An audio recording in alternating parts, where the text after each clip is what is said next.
আজকের বিকেলটা আমাদের মা ছেলের কাছে কিন্তু অনেকটাই স্পেশাল ছিল।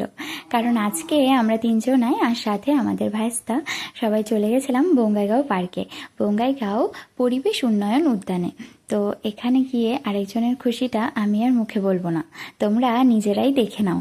দেখো, এক এক ভঙ্গিতে এক একবার তার কিন্তু ডান্স চলেই যাচ্ছে। বেশ খুশি হয়েছিল সে। আর এদিকে আমার ড্রেস নিয়ে দেখো টেনে টেনে আমাকে নিয়ে যাচ্ছে, তার যেই দিকে মন চাচ্ছে সেই দিকে। আর এদিকে বাবা ছেলের তো নানান রকম অ্যাক্টিভিটি সব চলেই যাচ্ছে।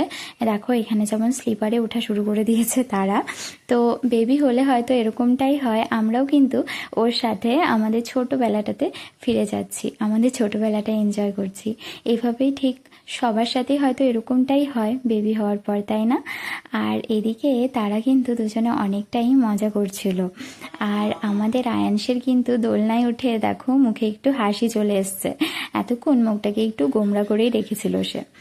আর এদিকে একটি বাচ্চা ওর সাথে খেলতে আসছিল, আর তাকে দেখে দেখো আমাদের হিংসুরটা বল নিয়ে বসেই পড়েছে, তার সাথে খেলবে না। জানো তো, ওখানে সাইডে একটা ওয়াটার পার্কও ছিল, ভীষণ মন করছিল যাওয়ার, কিন্তু আর হলো না। সৌরভকে বলে দিয়েছি নেক্সট টাইম আসতেই হবে। তো সেদিন ওইভাবে যাইনি, আমরা পার্কের উদ্দেশ্যেই গেছিলাম। তো সব মিলিয়ে কিন্তু বিকালটা খুব সুন্দর কেটেছিল।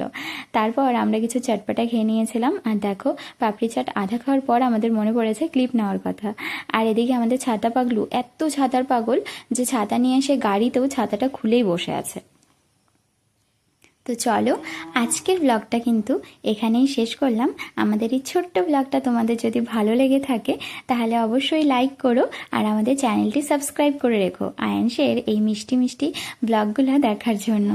তো আজকের মতো টাটা, দেখা হচ্ছে নতুন একটি ব্লগ নিয়ে। সবাই খুব ভালো থেকো।